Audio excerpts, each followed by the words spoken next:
Ce ne sont pour l'instant que des rumeurs. On sait depuis hier que l'américain General Electric pourrait racheter le français Alstom. Alors faut-il s'inquiéter de voir certains de nos plus beaux groupes passer sous pavillon étranger ? Faut-il accepter la vente à la découpe des plus belles entreprises françaises ? C'est la question qui fâche de 7h15 sur Europe 1. Pour y répondre, je reçois Isabelle Bordry. Bonjour. Bonjour. Vous êtes entrepreneur avec un E et ancienne directrice générale de Yahoo France. Évidemment, la réaction spontanée quand on se dit qu'Alstom, nos TGV vont peut-être se faire croquer par un groupe américain, c'est presque l'effroi. Alors il faut envoyer d'urgence le soldat Montebourg au front ? Écoutez, non, je ne pense pas. Et l'État, déjà plusieurs fois, a essayé de sauver Alstom. Et puis, effectivement, depuis 10-15 ans, on s'aperçoit qu'on a eu Arcelor, on a eu Alcatel, on a eu plus récemment Peugeot. La liste est longue. On Il y a eu Lafarge. Price Minister qui passe aux Japonais.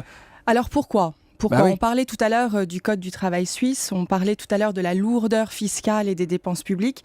Et effectivement, on s'aperçoit, je pense qu'aujourd'hui, nos grands fleurons n'arrivent plus à innover et n'arrivent plus d'être dans la course mondiale. Et pourquoi ? À cause de la fiscalité encore ? Écoutez, le prélèvement obligatoire des entreprises françaises est de 50% supplémentaire de la moyenne Europe. Donc c'est à peu près 100 milliards qui ne peuvent pas être investis par ces entreprises dans un renouvellement de leur outil productif, dans de l'innovation et aussi dans des talents. Oui, mais si on n'investit pas dans la recherche et le développement de l'innovation, c'est aussi parfois parce qu'on distribue des dividendes au lieu de privilégier la recherche et le développement. Oui, mais les actionnaires sont pas fous. Avant de distribuer des dividendes, ils préfèrent maintenir une entreprise en fleuron de l'international et donc de s'adapter à la concurrence. Sinon, quoi qu'il arrive, c'est la mort et ce qui est en train de se passer pour beaucoup de nos entreprises. Il y a quelques années, un politique important avait confié à Axel de Tarlé à l'époque, si Bill Gates avait été français, il se serait exilé fiscalement en Belgique et il aurait revendu Microsoft à IBM. Ça vous paraît être un bon résumé, ça ? Oui, regardez le dernier fleuron innovant dans l'entreprise Internet, Criteo.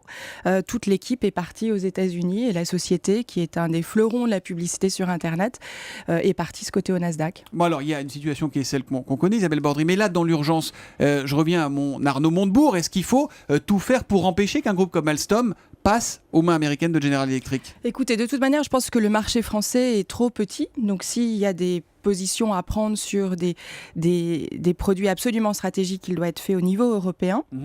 Ça, c'est une première chose. Il faut faire des Airbus, des groupes Airbus, en fait, c'est voilà, ça. Il faut faire des partenariats franco-allemands. Absolument, et qui ont démontré que ça fonctionnait. Donc, je pense que s'il y a des décisions à prendre de protection, il faut créer un tissu industriel européen, puisque le marché est beaucoup plus grand et donc peut faire face aux États-Unis, voire au marché asiatique. Donc ça, c'est important. Et puis surtout, au niveau français, il faut simplifier. Le choc de la simplification, on l'attend depuis 15 ans. Et le patriotisme économique, alors on en fait quoi ? C'est une fausse idée, ça ? Non, c'est pas une fausse idée, parce que regardez, encore aujourd'hui, vous avez certains fleurons qui restent aujourd'hui en France, mais ils restent parce que la majorité de leur opération est à l'international. Et ça changerait quoi si, prenons encore le cas d'Alstom, si Alstom passait aux mains de General Electric, ça serait un drame ou pas ? Ça serait sûrement compliqué pour l'emploi. Aujourd'hui, il y a 18 000 emplois d'Alstom sur le marché français. Donc oui, ça pourrait sûrement poser des problèmes. Il y aura des conséquences. Parce qu'on sait ce qu'on va nous dire, si jamais ça se fait. Oui, vous inquiétez pas, l'emploi sera sauvegardé, ça va se faire à périmètre constant, etc. C'est pas vrai, ça faut pas le croire. Quand il y a un rachat comme ça, le nouvel actionnaire, il vient aussi pour gagner plus d'argent, on est d'accord ? Oui, et pour innover et réinvestir. Et il se trouve que sur le marché français, aujourd'hui, les réinvestissements ne sont pas positifs. Et les boîtes qui sont draguées comme ça par des investisseurs étrangers, globalement, ce sont des entreprises qui péricliteraient si elles n'étaient pas voir ailleurs ou qui sont plutôt des boîtes en forme ? Parce que Peugeot, là, quand Dongfeng rentre chez Peugeot, on a l'impression que ça aide Peugeot quand même. Oui, absolument, ça redonne un nouveau souffle. Ce qui est dommage, c'est que ce nouveau souffle vienne de l'étranger et il pourrait venir effectivement d'investisseurs ou de nouveaux talents au niveau français ou européen. Et pourquoi ils le font pas ? Qu'est-ce qui bloque alors ? Alors après, il y a la fiscalité aussi, je pense, des patrons et des équipes de direction. Aujourd'hui, tout comme les footballeurs ont du mal à avoir des taxations à 75%, et se rebellent, il en va de même pour les équipes de direction des grandes sociétés qui aujourd'hui se posent la question de savoir s'il faut vraiment rester en France. Tous les outils d'incitation, de capacité de partager la richesse des équipes de direction avec les actionnaires ont tous été mis à mal, les stock options, les actions gratuites, etc.